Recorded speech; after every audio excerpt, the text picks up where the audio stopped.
Welcome back to episode 318 of the Guy and Guns podcast. I'm your host, Troy. And I'm your other host, Doug.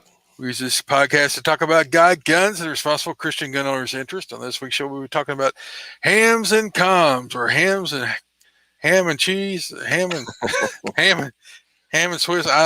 We're going to be talking about ham radios and stuff like that. For you guys that are interested, if you all are interested, 90% of the show won't be about that. So Stick around. We got more than just that. we got more than that. That's what I'm talking. Let's see. Let's see. We want to thank our bandwidth sponsors. If I can get my brain wrapped around things and working right here, we'll add them. We want to thank Primary Arms. Primary Arms seeks to provide the best shopping experience for everything firearms. With over 13,000 products, over 400 top brands, Primary Arms carries a complete selection of rifles, handguns, firearms, parts, shooting gear, apparel, and more. Every order comes with a commitment to superior service backed by fast shipping and an expert support team. Serving freedom since 2008. You can find out more about Primary Arms at frn.deals/PA. We got for you guys watching live on YouTube and all. We have up their website here, so you can see the different kind of stuff they've got to offer. Go check those guys out, and they have just they were happy enough with us. They've signed up for another 6 months of ads. So you guys make sure if you order from them that you let them know that you are thankful for them supporting the show. We really appreciate that. But there is all kinds of cool stuff over at Primary Arms. We also want to thank Patriot Patch Company. If you've not checked out Patriot Patch Company and the products they have to offer, you can do that in their website. They've got all kinds of cool stuff. They got the Patch of the Month Club. They got ammunition patches, Patriot patches, and again, we've got this up on the video portion. Signs and stuff. And while we're at it, I'm going to go ahead and show. We just got the Patch of the Month in this week. I thought, well, I'll go ahead and open it up so you see what you get. So this month, patch comes. It's Agent Krabs. You can't see it because it's got yellow writing. Yellow. Yeah. But then it came with a bonus bullet in the mouth there. Came with a bonus this month, and then it comes with a card showing the different types of patches for the Patch of the Month for the year. That was for last year, year before. Cool. And then it comes with a sticker as well. So this one, it came with a bonus sticker this month. So I don't know if that comes with everybody with Patriot. So I don't know if it comes with everyone. Maybe it doesn't say, but there's another sticker that you can get and put on your cool gear. Also want to thank Firearms Radio Network. We'll put them back up there. So Firearms Radio Network, you can find all the different shows over there. We got Gun and Gear Review. AR-15 podcast is back. We like shooting. Handgun Radio, of course, there's Guy and Guns right there. And then we've got After Action Project, Black Diamond Guns, Civilian Carry, Civilian Medical Podcast. We got Fudbusters, which I don't know what that is. We got Gun Guy Radio. I don't know if Gun Guy Radio is still active. Maybe it is. Maybe they restarted it. Johnny B. I mean, there's tons of other shows. We got the Reloading Podcast. Our buddies over at Reload. Of course, yep. Paul Markle right there. We got Student of the Gun, Paul and Jared. They're back in the loop. We've got Talking Lead. Marty's back in here with us. And we got the Gun Collective Podcast. All kinds of podcasts in there for you guys to check out. So take some time and show those guys some love. All right. Well, that's enough of that. What has been up with you for God and Guns this week, Doug? Let's see. On the God side, Sportsman's Day devotional, hospital devotional, and I've been doing the new devotional book that Wendy got me a couple weeks ago. And so I've been doing those. Of course, on the gun side, everyday carry. What you got there? Arc to Midnight. Oh, nice. Do you like conspiracy theories? I feel like we're living in one. Go ahead. I'm sorry. No, you're good. Let's see. Gun side, everyday carry. I've been trying to kill some hogs with a buddy of mine on his place before deer season comes in, and man, I don't know. I don't know what we're doing wrong. They seem to have some kind of a timer set up on the gate. If they hear the gate open, they don't come out. Huh. And as soon as we leave, they do come out.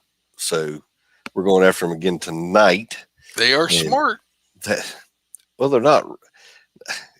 They kind of are, and they ain't. I mean, they just run and feed.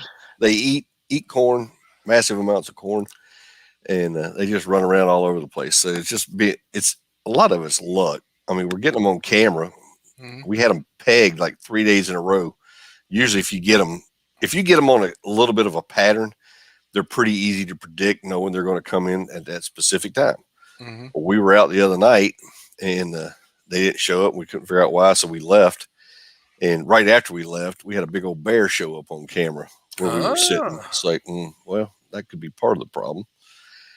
Could be. And then over at my other place I hunt here close to the house, we got a couple bears on camera over there recently, which I don't have any pigs on camera. I think we've killed everything that's walked out over there. So we did pop a favor over there and got rid of the pigs for him. But now he's got some bears, and he had a female show up on camera 2 nights ago, I guess it was, and had a little cub trailing along behind her on the camera. So now there's not only a daddy bear over there, but there's a mama with some babies, which those worry me more than the daddy does being around. Really? Boars don't bother me much, but yeah, mama with a cub, stay away. Yeah. Yeah. Let's see. Oh, dude, I put the grinder and the sausage stuffer to work this past weekend, and I made some summer sausage. I made two different ones. I made jalapeno cheddar, and then I made a regular, and got them all cased up. I had them on the Pit Boss the other day, cooking them up, and man, they turned out good. Next time you come down, I got you hooked up. Good deal, man. I look forward to that. That's gonna be good. Of course, but we've been trying to buy a house, and this market is ridiculous, man. I can't stand it. You know, you go in and you make an offer on something, and they want to wait. And I told them, I was like, well, it's like, well, Troy, I'll take $100 for this cup right here. And you're like, oh, okay, here's $100. I'll take it. I'm like, let me hold off, because if you're willing to pay $100, I might be able to get somebody else to pay a little more than that. So that's where it's at. It's a seller's market right now, and they can be jerkwads, and Yep. it is a pain, man. But if when you're a seller here in a couple of weeks after you get yours, you're going to be happy at the seller's market, because you're going to get to pick which offer you want. I will. Probably. Yeah, it just depends on what side of the coin you're on, is whether it's the awful market or good market. I don't know. If I put something out there and say, you know, this is what I want for it, and somebody offers me that for it, I'm probably going to take it. Yeah. Just to be honest. That's just me. Well, there is the thing. Okay, so I was in real estate, still have my real estate license for 35 years. When it's a market like yours, you put it in just under market price, 5,000. Depends on how much of a house you got, a property you got. 5,000-10,000. What that creates is a bidding war. That's what you want. You want multiple people making offers on your property. Mm-hmm. And so it's a tactic. And so, you know, you might think that they're being cruel to do that. But you have to understand, when it's a bidding war type of situation, when it's a seller's market, the tactic is to get in as many offers as possible. And the agents of the buyers should be knowledgeable enough, they got experience, that they know they got to come in at 10% over whatever the asking price is, or maybe more, depends on how hot the market is. You look at the inventory in the market, and if the inventory in the market is really low, say houses turn over in 30 days or less, that's a hot market. So you will expect that you're going to have to bid more. Same thing if you like buying VA repo houses and stuff like that. The price they list is like the minimum they will even consider. But then you have to offer above that to compete with the other buyers to get those good deals. So if you're smart, you'll offer no terms. You know, we'll close within how many days, 30, whatever's the fastest you could do it. So you Yep. offer no contingencies, no terms. This is the amount, and put down the biggest deposit you can put, so that your offer looks really good. And so, but then when you're a seller, you're going to be looking and say, okay, I don't want any offers from someone that doesn't already have have their financing ready. I don't want any offers from somebody that won't that has a bunch of contingencies. Oh, it's contingent upon me selling this house. It's contingent upon me, my daughter getting married. It's contingent upon the. You don't want any contingencies. You want to make sure that it's a clean, quick deal. There's no entanglements and things like that. So the shoe will be on the other foot, and then you'll be happy of the market, and you'll be making sure your agent knows that he needs to be ready to negotiate and open for offers and reply back. Okay, we're looking at we got multiple showings. We probably won't be getting back to you for at least a week, and so that is said, and your agent should tell the other agents that are putting in offers, make it your best offer, because you're competing. You're probably going to be competing against 5, 10, however many people will be making an offer at. So it just depends on which side of the transaction you're on. Right now it's a pain. It's aggravating. I don't like this side. No, and the trouble is unless you got a lot of money for down payment, and it doesn't appraise. So if you go to buy it and then you can't get enough money for the thing, because the appraisals lag the market. So be able to find comps that are close enough to the asking price or the selling price, you may have to come out of pocket with 20 grand, 30 grand to meet that difference between what the comps say and what the selling price is. That's just a little lanyard up there for you, as Paul Marco will say, a little free free real estate advice. I haven't done that for a long time, and pretty much my whole life was sales. So I told my wife what we need to do is sell our place now, and if you got somewhere to go, move into an apartment, put everything in storage. You gonna sell all the farm stuff with the farm, or you gonna keep some of it? No, I'm gonna sell most of it separately. Okay. Let it go. Okay. And just be done with it. And I really don't want to. We actually looked at one yesterday. It's got acre, a little over an acre with it on a corner lot. It's actually quite nice. We put the offer in on it, and hopefully we'll get it. It's got room that I can still put a garden out. It's fenced in, so I can let the dogs run around. Yep, that's good. Jim said, same here in Missouri. Homes are selling for over asking. That's what they're doing here too. Yeah. It's a product of inflation. I mean, right now we're dealing with we're getting ready to get into hyperinflation. When that gets to rocking and rolling, boys and girls, you better hang on tight and make sure that you got everything you need put away, because like they did in Germany, you're burning paper money to stay warm. It's a lot of what it is up in these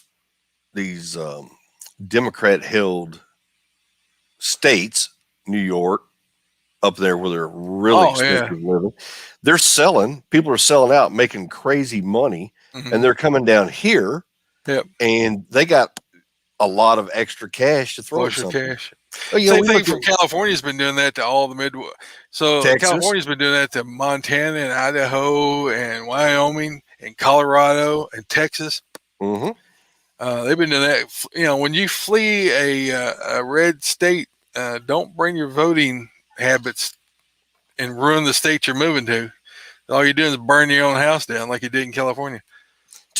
So I picked up I got a new set of cornhole boards the other day that a neighbor over at Tiffany's house, he hand makes them, and they're nice. So I went over the other day, and she told me that their neighbor was from Kentucky. I was like, oh, okay. So I thought it was him. So I said, so my daughter says, you're from Kentucky. He goes, no. He said, I'm from California. I was like, oh, okay. One of those.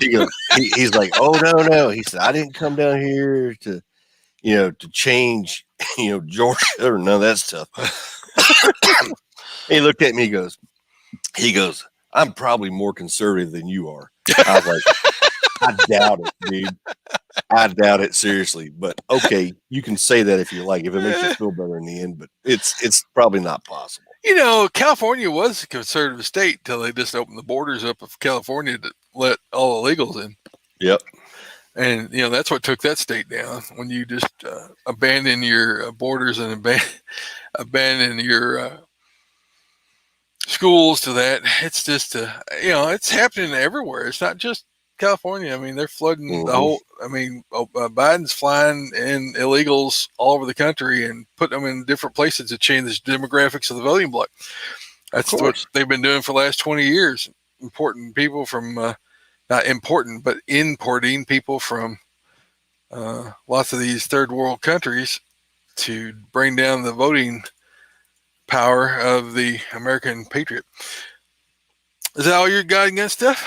That's me, man. What you got going on? So on the God side, went to Parkway Baptist Sunday, and that's where my son and his wife and my two grandchildren attend. And Isabella, my oldest grandchild, she got baptized Sunday. So Congratulations.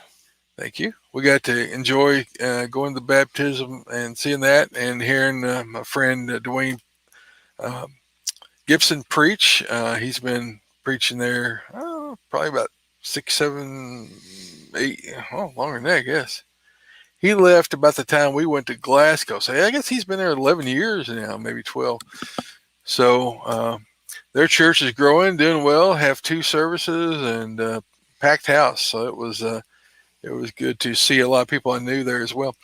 Daily Bible reading. Again, just to ask you guys to pray over my family. My grandson fell off of he was playing in the backyard. My son has lots of chickens and has a fenced in area back behind his house. And I think he was either on a gate or on a barrel or something, fell off of that while he was back there playing, broke his arm. So they was at the hospital till early in the morning getting that checked out and stuff. And he's got a cast now. So football season is getting ready to start, and he was literally looking forward to that. But I don't know if he's going to get to play this year. He just got finished with the wrestling season, so. You fracture or break? Broke in 3 places. Oh, yeah.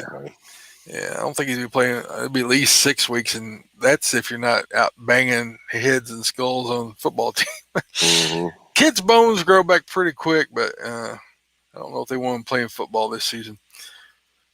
So let's see. On the gun side, I had a couple over this yesterday, and reason we didn't record last night was I had some early appointments. I went to E-Town yesterday, went to the chiropractor, and had run back here and moving boats around and moving some stuff around on the farm, checked on the cows, mowed about 10 acres, about 9 acres of our yard and the farm lots and the road frontages and edge of the neighbor's yard, and got back. And then I had a couple show up just as I got back to the house, drenched wet, because it was hot out there yesterday. It wasn't as hot as it has been, but I had sweat through my shirt. And so I had a couple here for a couple hours, and they shot some pistols they brought and gave them a few pointers and things like that. I got to shoot a broom handle Mauser. I never got. It's a C96. I guess it's an 1896 model. A broom handle Mauser. Those things are antique. Didn't know how to operate the thing, so we worked on it together and figured out how to load it. And you actually use clips with those. It loads with a stripper clip. Really? From the top. Yeah, it's got a closed bottom magazine in it, just like the old rifles where you fit them from the top, push the rounds in from the top. And you put a stripper clip in there and you push this 8 rounds in from the top down into the mag well, and you pull a stripper clip out, bolt goes forward and it's loaded. And so that was a whole new learning experience for me. I mean, I've loaded stripper clips on SKSs and on Grands. M1 Grands, things like that before, but I'd never done it on a pistol, so that was pretty unique. And that thing is accurate. It's got, of course, a long sight radius, and then you could put a stock on that. So that was pretty slick. I had not seen that kind of setup before, so that was pretty awesome to get to shoot that. It was a nice treat. He had a Springfield Armory, and he had a original German P-38 pistol, Oh, which had the longer barrel on it. I didn't shoot that one because just didn't get around to doing it. But it was a nice little gun too. It's a little bit tight. I think it needed a little bit of oil. It was just so hot and dry out there. We had a feeding issue with a couple of first rounds, but after that it shot fine. So I think maybe it just needed a little bit of oil. But enjoyed getting to teach again. I haven't had a class in a while, so we just set them out here in the backyard, little plinking range I got back here, and let them shoot some paper targets, things like that. Gave them a few pointers. So might have them back over again sometime to do a little more training on that.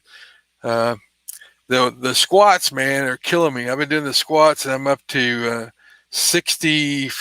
Did 65 yesterday, and then push-ups I'm up to about 50.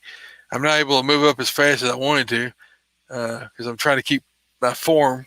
So I'm going up a little slower than I was expecting. I thought I was going to get to 200 in like 2 weeks, but no.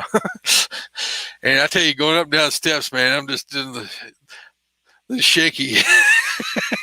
Muscles are being fatigued. So when I come up down from the basement to the upstairs, I'm like, whew, it's a little bit fun. Let's see. Checked into ham nets around the place, around the area. We'll talk a little bit more about ham radio here in a minute. I'll tell a little bit more about that. We got the Huntsville Ham Fest coming up. Coming up in next weekend. Yeah, yep. A week from today. We're going down on Friday, so we'll be there Friday night, Saturday, and Sunday. Coming back Sunday evening, so we'll be there for the weekend. That's pretty much it for me, guns and ham stuff this week. You looking for anything in particular up there, or just what they got? If I can find a D-Star HT hand talkie, that would probably be the only thing I would pull out some cash for.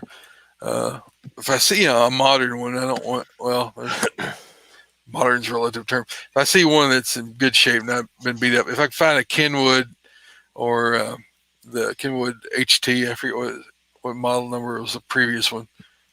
But if I can find one of those, or if I can find an Icon with a D-Star HT, I would pop on that. Outside of that, I'm just going to go see what all there is to see. It's you always learn stuff when you go. There might be some odds and ends of things I picked up. I did order a few things off of Quicksilver radio this last week. I got some power pole connectors and things like that, but we'll talk about that in the ham segment here coming up. EDC, of course, is the STI Staccato C. She is a little grimy because I haven't cleaned it since I was mowing yesterday, so it's got a little dust in her. Yeah, a little bit of grass clippings and stuff like that on the outside of it. Inside's all clean, but I wear a garment over it when I'm mowing or anything like that, so it's not getting a lot of it, but you still get some. And just, shedding of skin and hair and stuff like that. Rick said he made it late as usual. He made it. Morning. So let's see. What are you packing today? Oh, got the usual suspect. Glock 19. Oh, I feel triggered. Huh? I said, ooh, I feel triggered. Oh, no, I can't get you from here. But it's got the student of the gun night vision sights on it, which are awesome. And I was hunting the other night. It was kind of funny. The boy I was hunting with, he goes, "Man, you got something glowing on your side." I was like, "What?" He said, "There's something glowing. You got a light or something on?" I said, "No, that's just the sights on my gun." He goes, "Ooh, where can I get some of those?" So I educated him real quick. You're welcome, Professor Paul. There you go. All right, looks like you guys a joke. I do.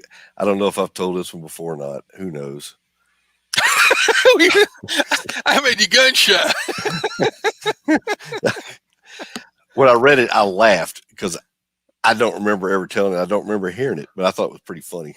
But of course, I probably told it. I'm getting older, so my memory is fading a little bit.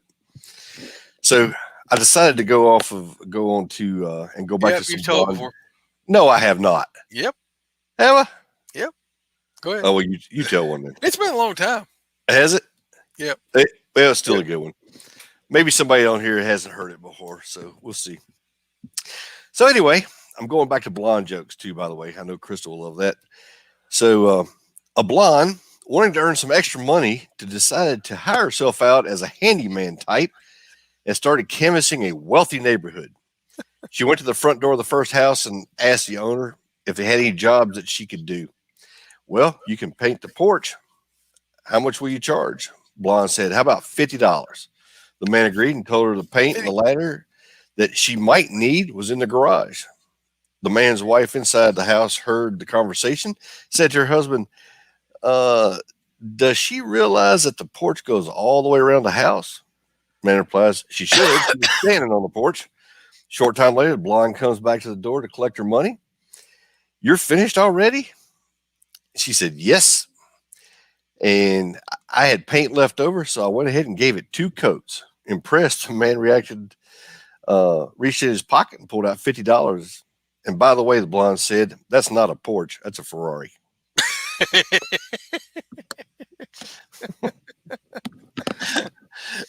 He got his porch painted.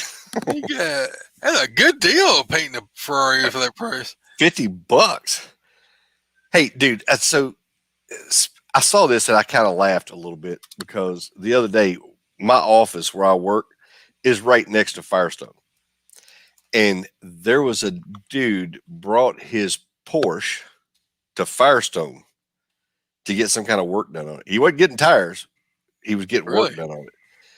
I'm like, you can tell a person that's got a car that they probably don't need if they can't afford to take it to a place to get it worked on.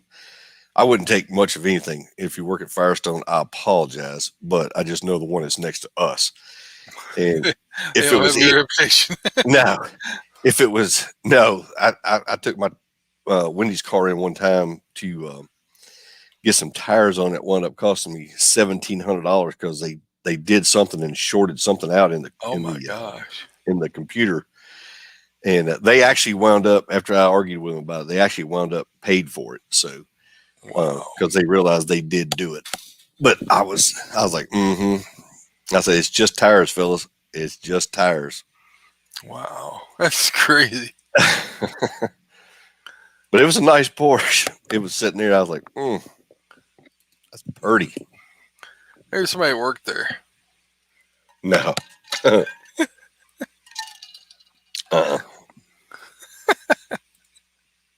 Never know, man. You never know. You never know. On this day in history, Victory Day. Victory Day. Official announcement of Japan's surrender to the Allies was made public to the world on August 14th, 1945. Japan formally surrendered 2 weeks later on September 2nd, 1945. Just a little bit of history there for you. A little bit of trivia history. There you go. I thought that was kind of interesting. Yeah. It didn't take long after they dropped the bomb, did it? Not long at all. No, they say, we don't know no more of that. After the second dose, they knew they had more of them. Right. Yeah. Let's see here. Bible verse of the week coming to you guys from, I need to make that a little bit bigger. Oh, that's a lot bigger. Doing it on the fly here. Let's see. There we go. Matthew 15 verses 18 down through 20. But what comes out of the mouth proceeds from the heart, and this defiles a person. For out of the heart come evil thoughts, murder, adultery, sexual immorality, theft, false witness, slander. These are what defiles a person, but to eat what is unwashed hands does not defile anyone. Of course, this is Jesus speaking, because we know there's red words here. For you guys who are listening on the podcast, you're just going to take our word for it. Unless you look up in your own Bible there, Matthew 15, 18 through 20. But red letter means it's from Jesus. But what you want to know here is that it's talking about the Jewish tradition that you don't eat certain types of meat. You don't eat certain types of things. You have to do ceremonial washing. You have to do ceremonial things to observe the Jewish customs. Some of those which were the Mosaic laws that were handed down to the children of Israel as they were traveling through the desert for those 40 years. Some of those were just good hygiene, right? They were things that God provided to them through the Mosaic, as the laws handed down through Moses and all that. And the people kept observing them, hundreds of years later after they were, in the promised land, and they were thinking that as making them righteous. Their righteousness was because they were doing works. And Jesus is like, that's not what makes you clean. that doesn't help you do anything, to observe these ritual laws. And he wanted to focus on what was really important. And so that's where we get into the scriptures here. He's saying, don't worry about what you're supposed to eat or what you're supposed to drink or what you're supposed to wear or how you're supposed to wash your hands. All these things are just things to distract and aren't what God was trying to get the point across to them. And so don't get focused on the finer habits and traditions of the church and the rituals. Now, there are things that you're to observe in church, and those are baptism, the Lord's Supper, remembrance of Jesus' sacrifice. Those are ordinances of the church, the ordaining of people who are going to be leaders, the pastors and the deacons. Those are certain ordinances of the church that Jesus established. And then anything that really goes beyond that are things that man has added. And so you have to not hang your hat on going to heaven because of those things, just on what Jesus said would get you to heaven, what wouldn't get you to heaven. So that is the verse, Matthew. Where was I at? I just closed it out. Oh, no. But 7:1-6. No, that was last week. Oh, that was last week's. I didn't update the scripture. I had it in this other thing. But you guys heard it, so you can go back and rewind it. Hams and comms. What? Hams and comms, hams and cheese. I forget. I think I put ham and cheese on one of the things. We are hams. Yeah. Doug and I are what's called hams. Hams is, I don't know the acronym. Originally, I haven't researched it, but it means amateur radio operator. And how you get ham with it, I'm sure some obscure thing that happened back in the 30s or 20s, whatever ham radio started to become a thing.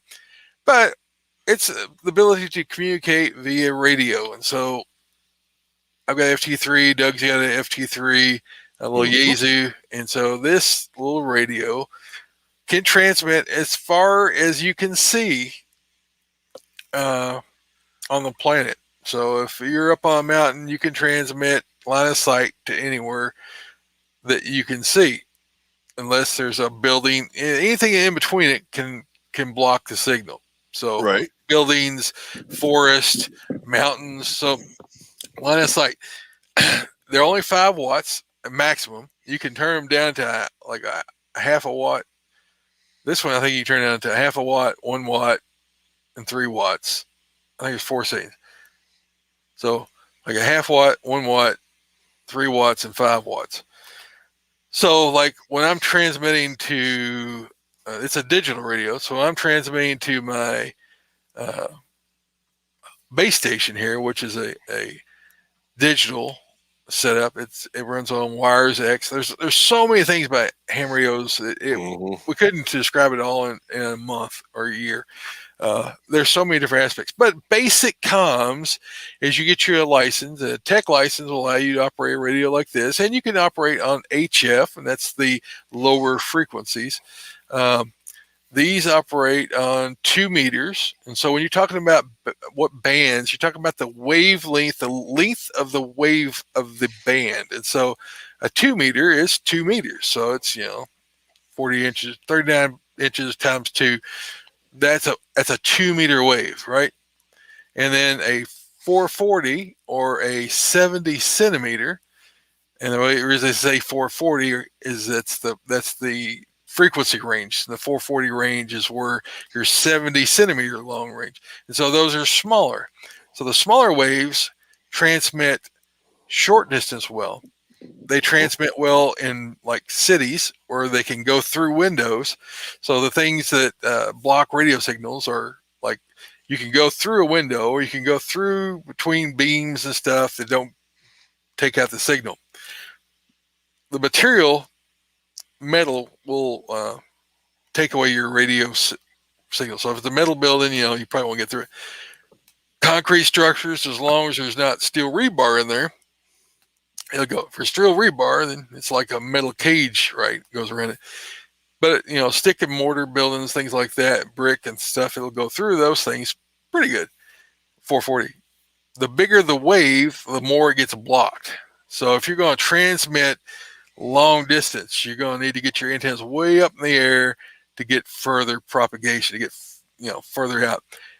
But your 2 meter and your 440, which is what most HTs are, these are called HTs, handy talkies, or hand transceivers. They've got lots of different names that they go by, but then usually are analog, and some are digital. The newer ones are usually digital. You can still buy brand new analog. Analog means that it doesn't use a digital frequency format like that. So you can transmit. The old radios are all analog. Most of your repeaters are still analog.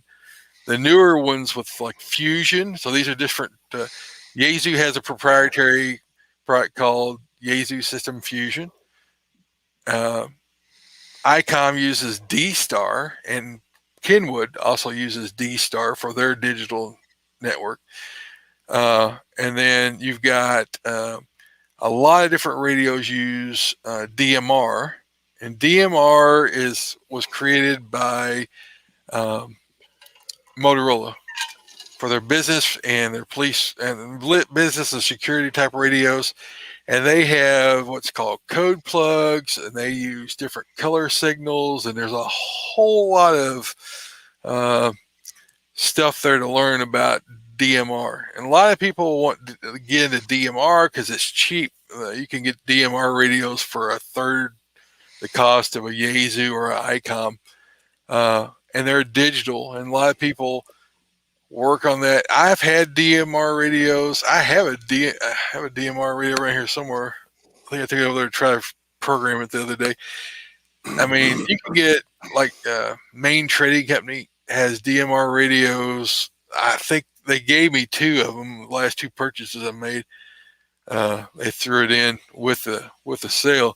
But I think they were like $50. And so, I mean, you can get a cheap DMR radio, and it also does analog.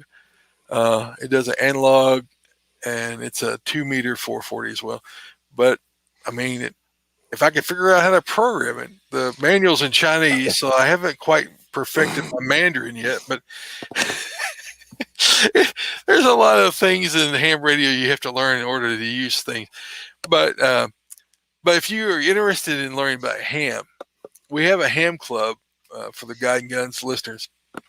Yep. And so every time I put up a picture of stuff, I get probably 10 to 15 people message me or send me messages or try to contact me. Hey, I want to know more about ham radio. I want to get my license. Or I want to learn how to use it. And there's a lot of misinformation out there. A lot of people buy the Baofangs, and then in case of emergency, I'll have a way to communicate. I can tell you that a Baofeng is a very complicated radio to learn how to use if you don't know anything about ham radio, about how to set up the PL tones and things like that to be able to talk to repeaters. If you don't know what the range of the radio is, if you don't know what power setting you're on, if you don't know what people talk on your local community on what channels they actually use, what channels that there's a repeater but there's nobody on the repeater. There's a repeater a mile from me. Nobody's ever on there, ever. I call and call and call and call, and I think it's dead now. I don't think anybody's there. And I've tried to communicate with people. There's repeaters like that all over the country that are, nobody's on them. I see people all the time. I call on this repeater all the time. Nobody talks to me. So if you get a radio like this, now there's nothing wrong with a Baofeng. I mean, other than that they transmit out of their frequency. They're cheaply made. They won't last a long time. But to get you into get you into a local analog repeater, there's nothing wrong with buying a cheap Bofang, They cheap work. investment. They work. They're not the best. They're not the worst. But they have improved a lot over the years. The UV5Rs are makes every old ham guy cuss and kick dirt because they so when you transmit on a frequency, you have a certain bandwidth that the radio should stay within. The trouble with the old UV5Rs and the old both early Bofangs is they transmit out here. So you might be over here on another channel. They would bleed over because they weren't exactly on frequency. They were close, but then they would, and so most of your hand talkies are limited to 5 watts because you don't want to radiate your brain. You want to keep that thing out away from you a little bit. And if you're shooting more than 5 watts next to your head, you start feeling warm under your head.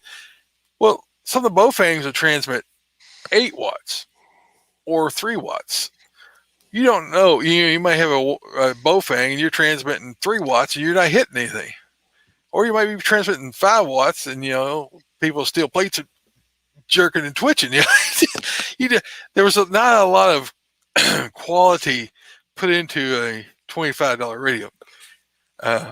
And so what happened was that these people using the Bofangs were bleeding over. Or you had people buying Bofangs, giving their kids, and their kids go out and play in the field, and they're on frequencies they're not supposed to be on. Those early ones also went to frequencies that are assigned to police and fire departments and government services, and they were transmitting on these things, which gets the police involved when you're transmitting on a police communications channel or fire department or something like that.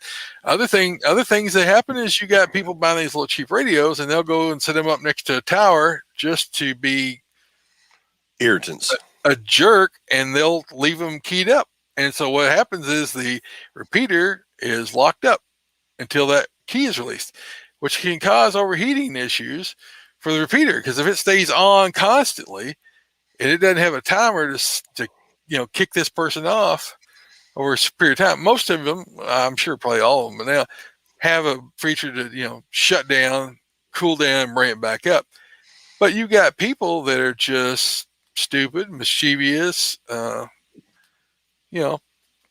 useless to society out there that they are going around and setting up these things. They'll go out there and set up a battery to a solar panel and put a Bofang out somewhere near the tower just to keep it locked up and just walk away. And so you have people that do fox hunting. We're going all kinds of to find these people that set these things up. Or you'll have somebody that's having a conversation and you'll have a kid or some ignorant person that they're just keying up in the middle of them and playing music or talking or doing stuff like that because they don't have anything invested in it. They got $25 radio and they're just being one of those little basement commando types that you see on the social media sites. They have nothing better to do than act like a nut. It's not a CB. It's not a CB. It's not a citizen band. You actually have to take a test. You have to study for it and pass it. It's not that hard. I mean, Doug and I did it, so it can't be too hard.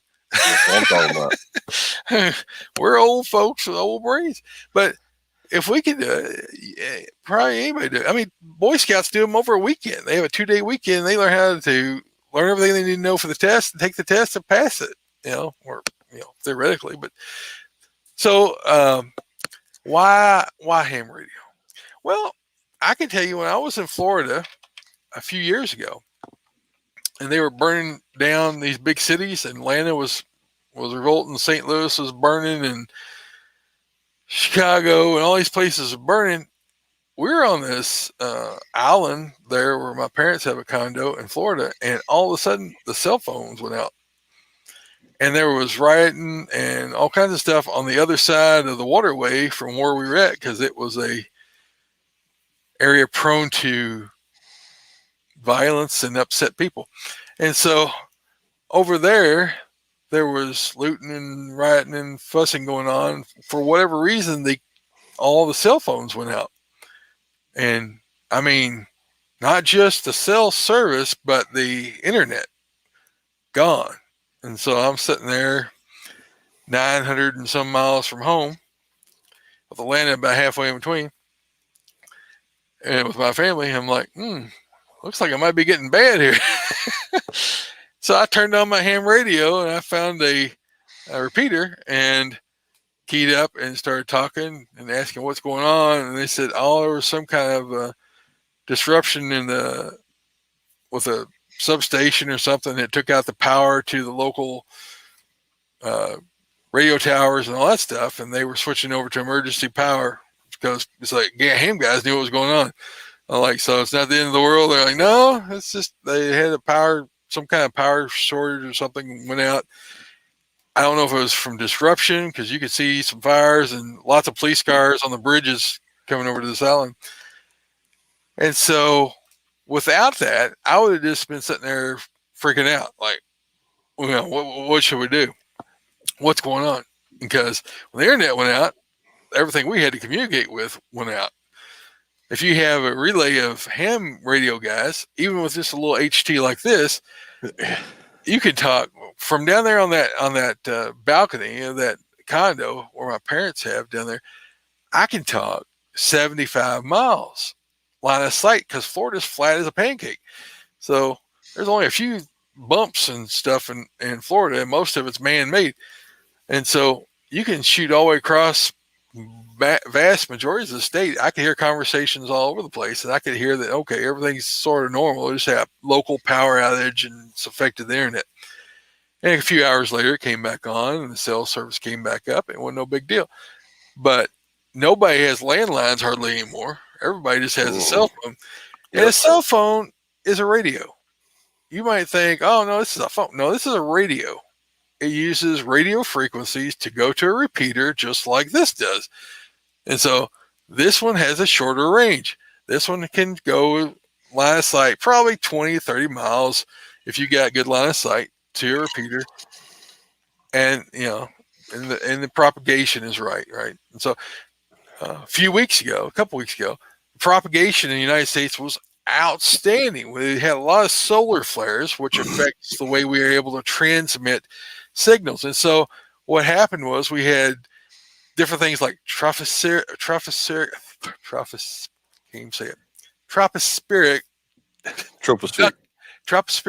ducting, which is a layer of hot air, cold air, and hot air, or cold air, hot air, and cold air. It's like a Oreo, right? You got this like part in between. You got a layer of cold below and above, and a layer of hot, or whatever, reversed. And that signal bounces up and gets in that duct between those temperatures, and it can bounce as far.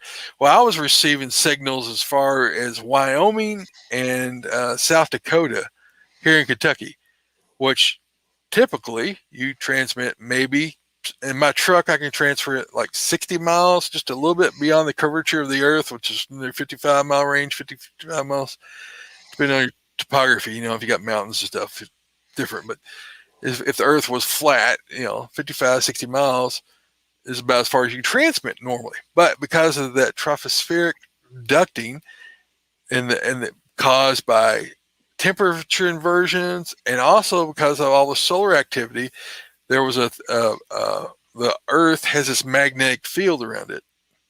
And the ionospheres where the HF signals bounce. They go up and bounce, and then they go up there. They come down, bounce it off the earth, back up, just sort of like a rubber ball, bouncing the signal around the planet. That's how HF works. Or you can have an Earth bounce, where you shoot a directed beam towards the moon. It bounces back and comes back down somewhere else on the planet. Theoretically, in perfect conditions, you could transmit, half this Earth's surface or so. So maybe 6,000 miles, but that's again an HF type of transmission with a directed beam antenna, or you might do it with some of the smaller ones. This last week or so, I've been doing a lot of the International Space Station. So International Space Station has a repeater on it, And so if it's coming over and it's within line of sight, you could hit. I was taking this little radio and I was using a beam antenna, which is an Arrow brand antenna. I actually did it off of just the antenna. It's this little whip antenna. I did it off the whip antenna the first day because it was a straight overpass. It went right over the top of me while I was sitting there. And I just held the antenna and perpendicular to the space stations that went over, and I picked up their signal. I sent my signal, my transmission through what's called APRS, and it's a packet. It's a digital packet of information. It sends out like a text message. It goes up, and the space station receives that, and then it will retransmit your packet back down to everybody else underneath of it during that period of time when it's passing over. So if anybody in the country can also hit that space station, they will receive the packet from me, and they'll say, hey, I heard you on ISS, and they'll send their messages, and I'll receive their messages. And so then I can go and I can go into the radio, and I can look at the messages that I've received. Well, gotta get it out of this digital mode real quick, and then switch over here. I don't know if you guys will be able to see this or not. It's so much light, but it's got a little S list, and I hit that S list, and it shows every transmission I receive from space or from land. Good. There you go. There you go. So you can see the date I received it, and you can see the call sign that I received. And this NA1SS is the International Space Station. And so when you click on that, it shows, it's not going to show up good here. It's got too much reflectivity. It's got a blue bar at the top of it, so it's picking up that. But it shows the radio type that's on the space station. It shows its distance as being 5,855 miles away.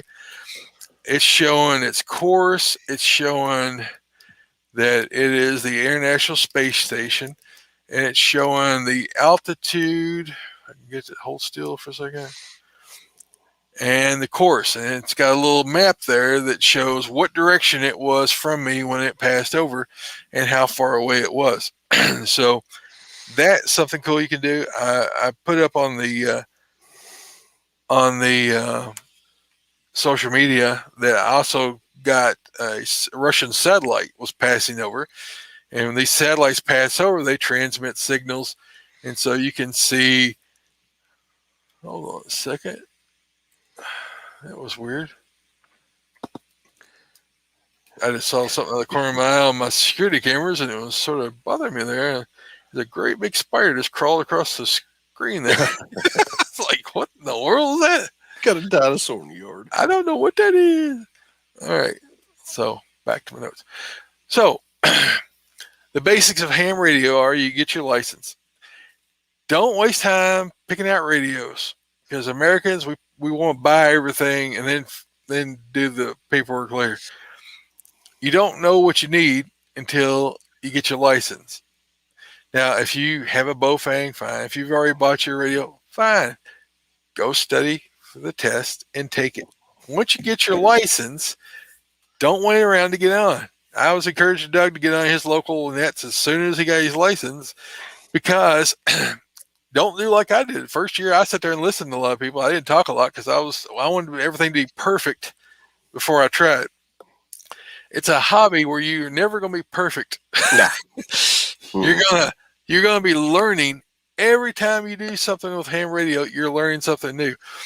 Well, talking to a guy across the field here. I mean, not that, but as long as you're trying out different types of things in ham radio incorporates so many different modes and frequencies and devices and knowledge that you've got to learn how to do things, that you're always learning something. So it's good. I mean, if you're getting older, you need to keep your brain sharp. You need to study something. You need to be reading books. You need to, the older we get, the more we need to use our brains, keep our brains sharp. If you just sit in front of the TV and watch the sitcoms, you'll be a dunderhead inside of a year. But if you'll keep yourself plugged in, read, get hobbies, And what the advantage of this is if they ever decide to, take away our ability to be able to communicate, they can do that with the flip of a switch. These guys, they can Yes. flip a switch, and if you don't have another form of communication, you got to go there in person, which is not necessarily a bad thing. But if they start putting these lockdowns where you can't go from state to state unless you got your papers and got your injections of poison, then you're going to be in bad shape because you can't communicate with your family and friends, things like that. Now, as far as communicating directly with people in another state, if you got the right repeater, you might. Without a proper repeater, not likely. No. The disadvantage of the digital network systems like this Fusion and the DMR and the D-Star and the NDX25, and there's a couple others. The disadvantage of those is that they go through the internet. So if the Chinese or whoever the power might be shut down the internet, then you got an analog radio that can do digital short range. So if you got the reason I like the Yaesu radios is they have lots of different features, so many features in them that it takes you a year to learn. I've been using this radio for about 2.5, 3 years now, and I'm still learning.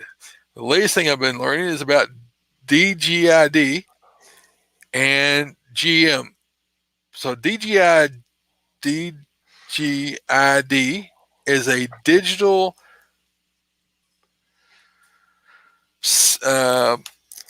series of like passwords. And so you set it up, you have a certain number of receive. And so there's like 1 to 99. So you can have like room, like I don't know if you call it room. You have a DGID of 1 to 99, and you have a for transmit, and you have a DGID of 1 to 99 for receive. So if you and your friends want to talk to each other on a frequency, but you don't want other people listening in, you would put your DGID for one of them for like number 7, and you put your receive one for number 14. The government can still scan and find it and can listen to you. And so can people. If they want to spend time trying to figure out if you're on 1 to 99 transmitting, on 1 to 99 receiving, and work that out, they can do it. But it's going to take them a long time. And by then, you could already switch to another DGID. First hour this, the next hour that, or first 10 minutes here. And so you can set up those DGIDs in there and have sort of like your own secured comms to a degree. I mean, if somebody wants to break it, they can. And what you can do, if somebody was wanting to do that, they would have a skit. This radio also has a meter. It has a. Let me open it up here. I'll show you. It also has a scope. And so on a scope, I guess switch to VFO, and you go to the scope, and it shows you, and you won't be able to see because it's a blue, but it shows you. You can see it. You can see who's transmitting on what. You can see somebody transmitting on different frequencies, and you can turn your dial, and you can turn your dial to wherever that signal is that you see is peaking there, and somebody's talking there. And you would decide, okay, are they digital or are they analog? So you change it from digital to analog, and you can figure out what they're transmitting on, and then you'd have to go in and figure out all this other stuff. But you can scan and listen to different channels. And I can push this on, and so if there's something on there that's not in a thing, you can scan and listen to the signals and things like that. That's another advantage this radio has over most of your hand talkies. It's got a scope, a band scope, and you can set that to be narrow or wide. And so you can go across and find people talking. You can see who's talking. And by the strength of the signal, fairly how far away they are, things like that. There's lots of features in these new hand talkies that allow you to be able to talk like that. You take this antenna off, and you can screw on to a BNC adapter, and you can put an antenna on top of your truck. So now the advantage of having that on top of your truck is that your truck is this big metal box. When you put that antenna on top of it, it makes it a lot more reflective. It's able to put your 5 watts out there farther. Plus, it's also able to receive because you got a taller antenna, a taller height, and while you're driving down the road. These things don't work inside of a car because it's a metal box, and so your signals don't transmit out and signals don't come in. I mean, if you're real close, you might hear something, but if you're trying to talk to somebody, you need a mag mount or some kind of external antenna on the car that you're able to get the signal outside of the vehicle and bring signal in. And I've been able to talk to people 30 miles, 40 miles away, driving down the road with that mag mount attached to this antenna with a BNC adapter, and be able to screw that on there. And so there's a big advantage to being able to have a antenna, a mobile rig. So the first step would probably be an HT, learn the basics of radio. Hopefully there's a repeater nearby you, and you can learn how to communicate with them and things like that. And they are able to communicate with you. If you don't have a nearby repeater, you may want to just bypass the HT and go to a mobile radio. The advantage is you have more power, more wattage. So most of your mobile rigs have somewhere between 50 and 65 watts on 2 meters. And your 440 is a shorter range. It will have 60% of the power of a 2 meter, just because it can't radiate as much power out. But you can also put then an antenna on your roof of your house, so you can have it as a mobile rig. It's a cheaper way to get into longer transmission. So the higher you can get the antenna, the further you can transmit. I put up like a 30-foot tall J-pole out here on the side of the house, and I can transmit anywhere to southern Indiana. I'm in the middle of the state of Kentucky, all the way down to Tennessee border. I pick up signals all the time from down along the Tennessee border, all the way down to almost Nashville. And so, is it good, clear transmission? No, not always, because it's going over a long distance and you're using, a limited amount of power. But you can go up and you can go higher power. You can take that 50 watt, you can put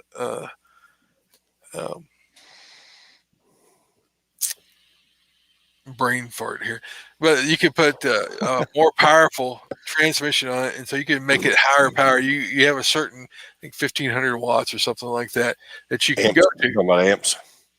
No, watts of power, but you can go up to a certain amount of watts of power to get further out. But antennas are going to make it better for you than anything else. So the higher you get the antenna, the better the quality of the antenna, the more directionality of the antenna. If you are trying to shoot long distances, you want to have a Yagi type antenna, which is a more focused, like a rifle, as opposed to a broad beam antenna. Like a wire antenna is more of like a big shotgun approach. So there's so many things to learn about ham radio. We're not going to cover it all today, and it looks like we're running over our time. So I actually talked to a guy the other day. I was scanning on the radio, and a guy came up on. He hit national, and he was between Warner Robins and Perry over on I-75, and he was asking if it was raining. He wanted to know if it was raining up here where we were at, and I heard him. I called him back. And he could actually hear me. He was on a mobile rig, but he could hear my little handheld, and he was probably, I don't know, 15 miles away from me. Yep. And you don't live in flat country either. No, I do not. So, and I was in the house, so it wasn't. Oh yeah, it picked up pretty good.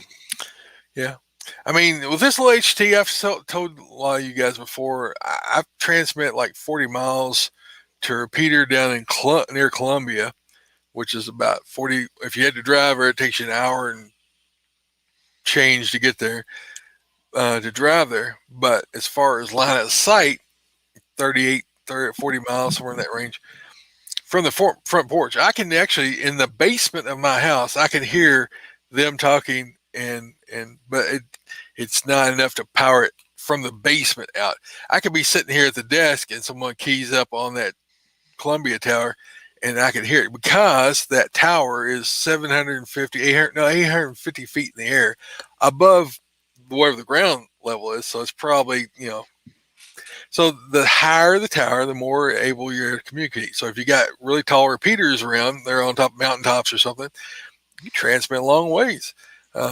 You can make your own repeaters. You can take a Bofang, two Bofangs, set them up on top of a mountain ridge somewhere, and you can connect them together, that one transmits to the other, and then it's relayed. So you transmit to that, it transmits and relays it on the other side of the mountain for somebody else to hear. There's a lot of guys that take out like an ammo can and put the battery in it and put the antennas on the outside of that little solar panel up there. It keeps it charged up, topped off, and they'll use them for repeaters, like for the next valley over a ridgeline stuff. Because to the next holler.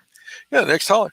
And so those are things you can do. It's a pretty cheap setup. Take an ammo can, drill a couple of holes, and put you some antenna mounts on them and hook them up. There's all kinds of creative things you can do with them. So that's why I get excited about them. And I know most people are just like, I don't want to waste the time. I don't want to spend the time to do it. That's fine. But I'm just showing you an option of communications.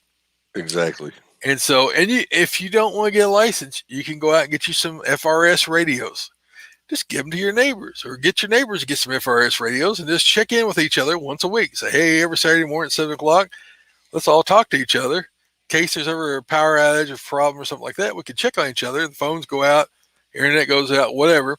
We can check on each other and make sure everything's okay. If you see something disturbing or bothersome, we can all talk at the same time. Everybody can hear at the same time. We don't have to send out 15 text messages. We don't have to call 15 people on the phone. We all just go to this channel and say, hey, there's some guy here doing something stupid. Can y'all come over and help me out here? Everybody has a radio just sitting there turned on, right? It's easy. It's not hard. FRS radios are cheap. You can even buy a Bofang, right? But you'll be outside of the law if you're using a Bofang on an FRS signal, because they're limited to power. FRS is like half a watt, maybe 2 watts max. GMRS is the same way. They have certain restrictions on hand talkies. I think they're like 2 watts. But GMRS requires a license. It doesn't require you to take a test. You just got to pay a fee. It's a 10-year license. It covers the whole family. So it's a cheap way to get into short range communication. So you can say, hey, kids, take these radios, and if they're going down to the creek or going down to wherever, and if something happens, you can call us. Just leave your radios sitting on, turned on, so you can hear them. That way they don't have to take their $1,200 phone down to the creek, right? They can just take a little cheap $20 radio down to the creek, and it gets dunked. No big loss, right? And so, there's just lots of options to it, way to communicate. And we'll talk more about it in the future. If you guys have questions about that, send Doug or I your questions, and we'll do our best. We don't know everything. I don't know everything. I'm never going to know everything. But I'm learning as much as I can, as fast as my old brain will absorb it. So that's my encouragement to you. I can tell you the best thing to do is find yourself a friend that's been doing it for a couple of years. Mm-hmm. And has the same kind of radio you have, and when you have questions, you hit them up. Yeah. And so that's the advantage of the digital ones. Your friends can be anywhere in the country. If they've got a little hotspot, $100 hotspot, you can buy off eBay, and there's all kinds of YouTube channels show you how to set those things up. We have an Elmer up here in Kentucky, Larry, that helps us out to know how to program those things and set them up. But after you do it the first time, it's not that hard to figure it out. But Doug can talk to me here in Kentucky. I've got one in my house. He's got one in his house. And so we can talk to each other, sit in our back porch, backyard, out in the field, whatever, because we've got these little cheap hotspots that can go through the internet. Of course, the grid goes down, the internet goes down. Those are not going to be that useful. But as far as right now, and during most times, you can transmit across the country. And so I've got Fusion node here in my house, so I can talk on Fusion to other people that have Fusion nodes or have ways to get direct. Like Doug could take his radio and he could hook it to his computer with some cables, and he could talk to me through my node, or he could log on to my node from his radio, and we could talk directly. But he had to be tethered to it, right? And so what I set up was another radio that's hooked up to an HRI 200, which is a little device, internet conversion device from analog to digital that transmits to the internet. And so I can hear other people on all these different nodes. There's hundreds of rooms out there that people have these little chat groups on. There's America Link, there's America Rag Shoe that Doug and I use a lot. There's local clubs have their own rooms. I have my own room for Guiding Guns.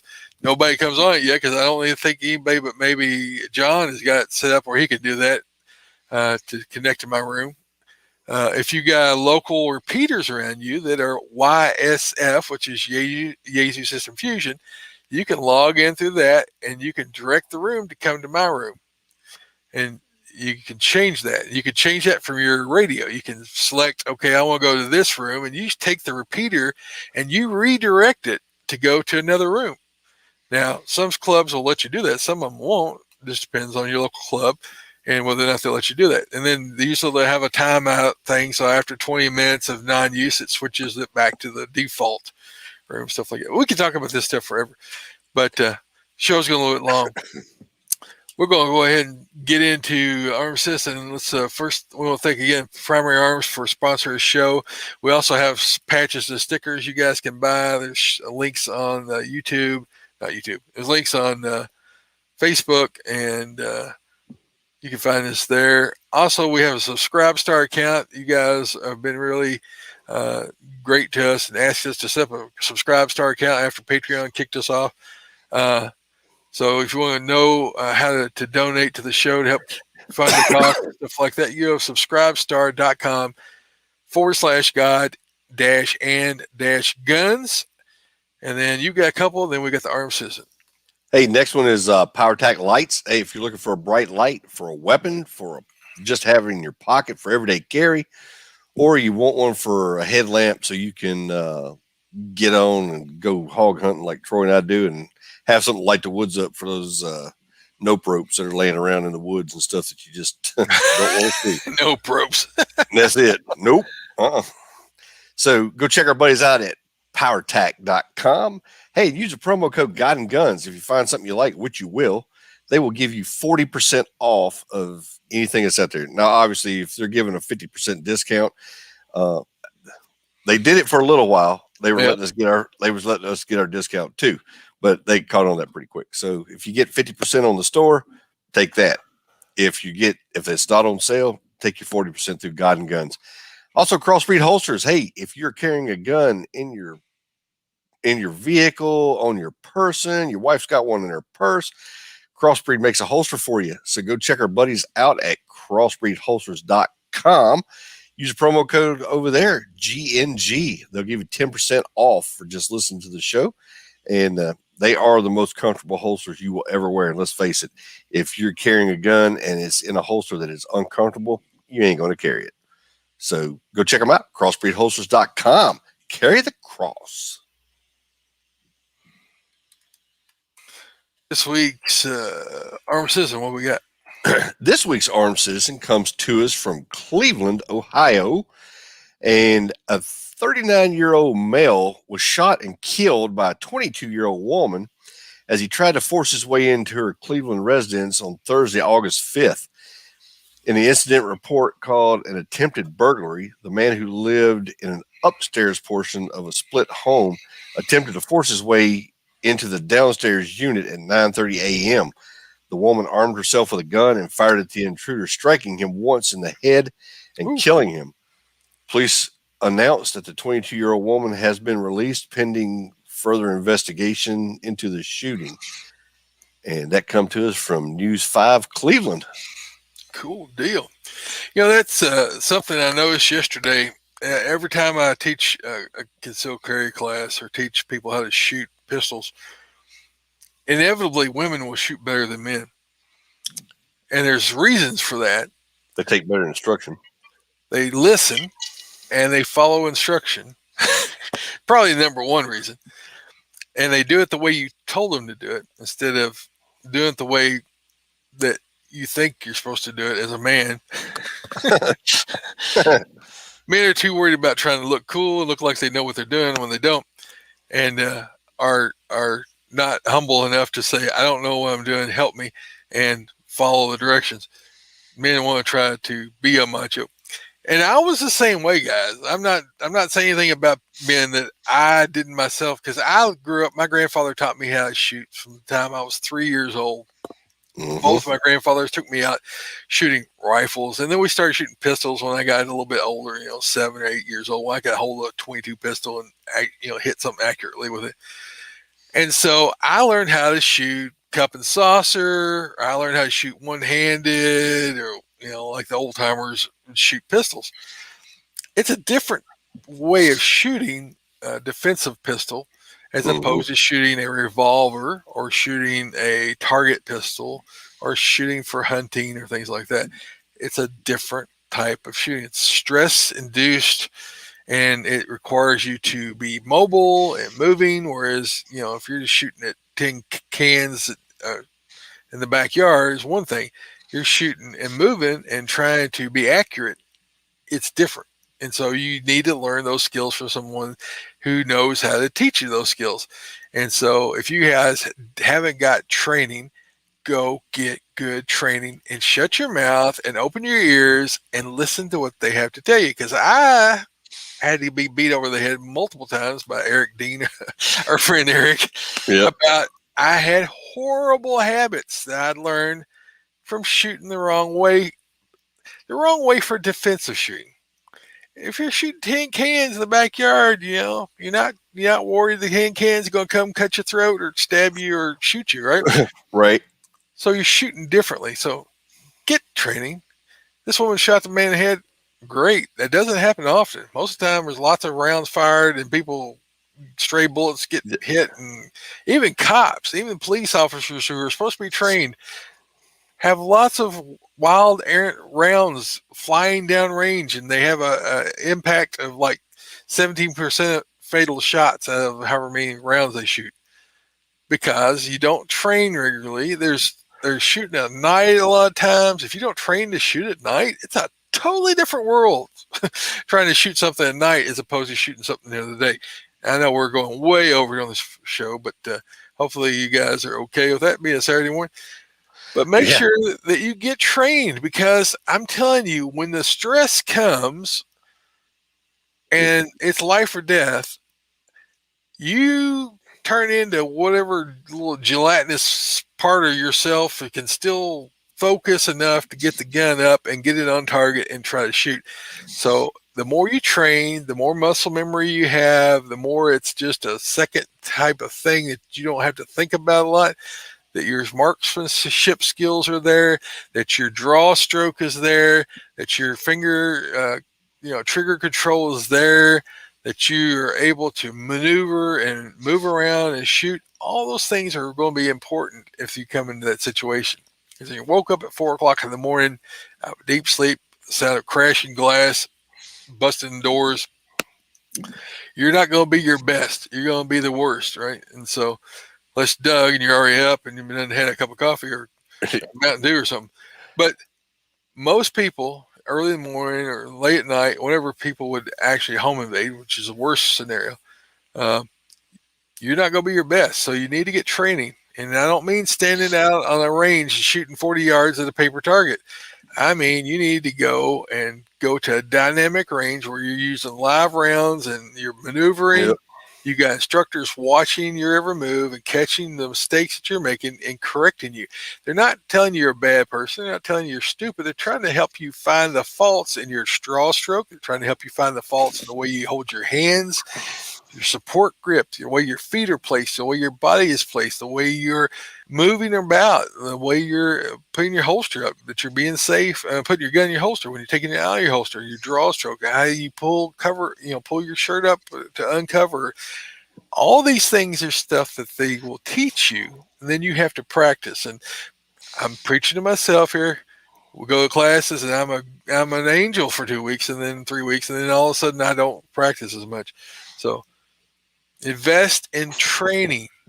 You can have 16 pistols, but if you can't shoot any of them proficiently, they don't do you any good. No.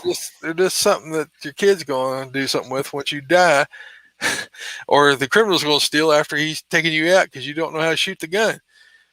So learn your gun, learn how to shoot it, learn how to move and shoot, learn all these things, get these skills, and you can do that. Bulwarks we talk about a lot because these guys are people that I've trained with Eric for 20 years, probably at least 20 years. They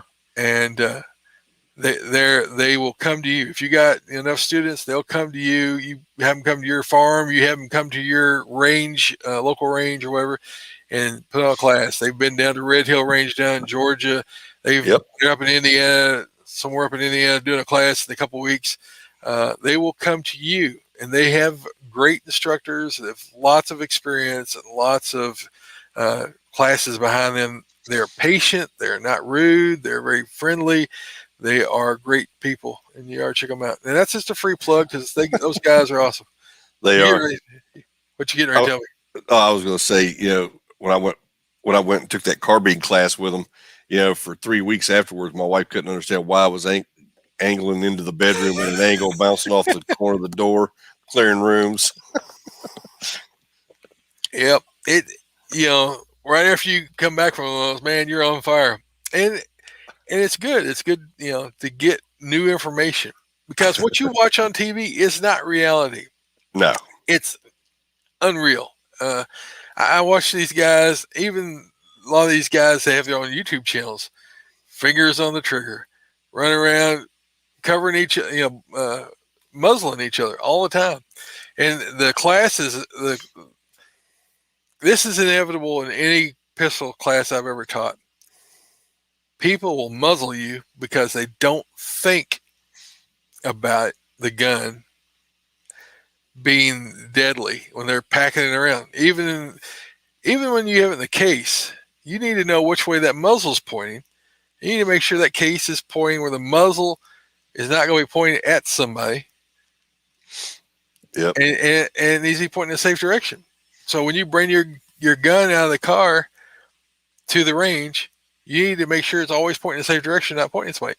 Even though it's not loaded, the magazine's out, the bolt's out, whatever, always treat it loaded because there'll be a time when you think it's unloaded and it'll be loaded.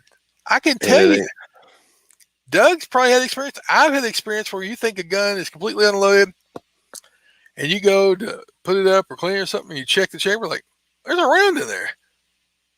I don't remember putting that in there. And what happened was you were talking or you were doing something else and you threw a mag in and closed the bolt on it and you didn't think about it.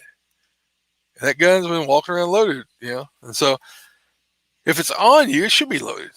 But it should only be loaded if you're trained on trigger control, on weapon retention, on making sure you're carrying it in a safe manner. Once you figure it out and get trained on that, you won't be afraid to carry a loaded gun anymore. No. In fact, an unloaded gun is useless. So it's deadly for you. Yeah, because you'll pull it out and you'll forget you didn't rack it around it, and you haven't trained yourself to automatically, slap that slide and chamber around. Once you get those skills in, if you pull it out and it's unloaded, you treat it just like a malfunction. You clear it and put it back in battery, right? You put it back into action. Or if the mag's out, you reach and grab your spare mag and you pop it in, and you rack the slide in. Those are things you have to train muscle memory because you sit there and think about, okay, I need to gear the magazine. I need to put it in. And then I need to pull the slide. And then, all the time, did I have my finger on the trigger? You pull the slide, and all of a sudden the round goes off. You shoot over somebody's house or something.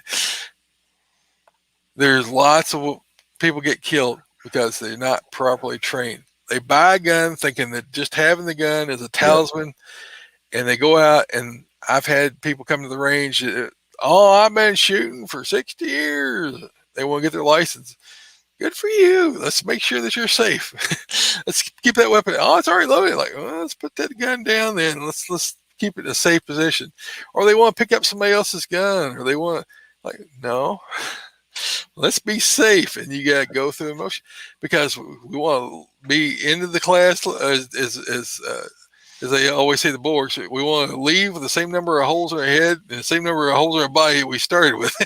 Exactly. We don't want any extra holes. All right, well, that's long enough. I've rambled, and I hope you guys are still with us.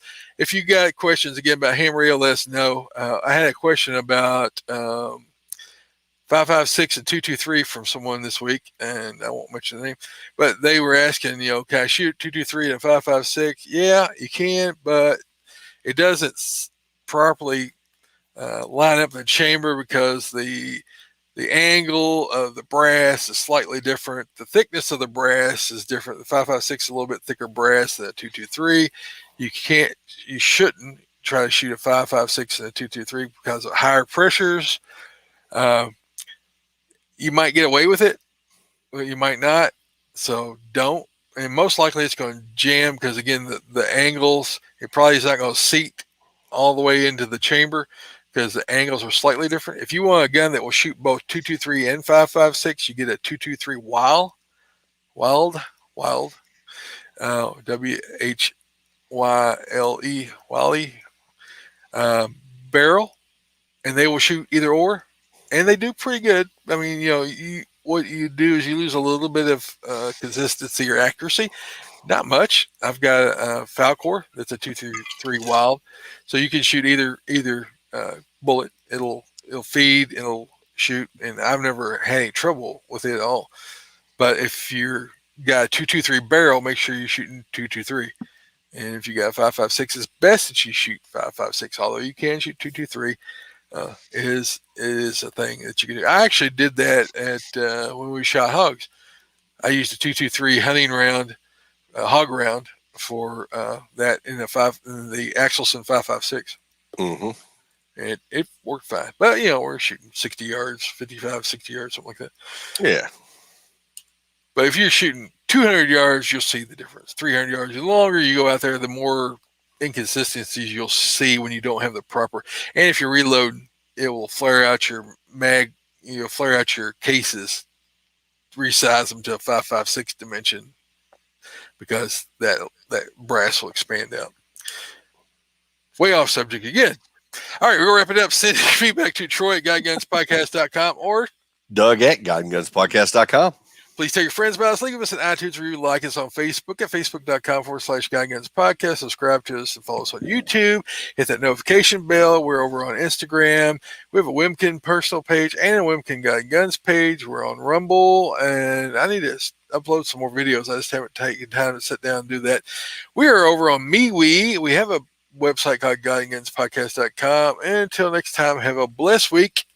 And keep your guns close, but keep your Bibles closer. Thanks for joining us on a Saturday morning. Saturday special. The Saturday morning edition. It sure is. Have a great Daryl's on here with us this morning. Hey, Daryl. He's out in California. It's early for him. Yeah. Adios, guys. Have a great day. We'll talk to you next week. Have a good one.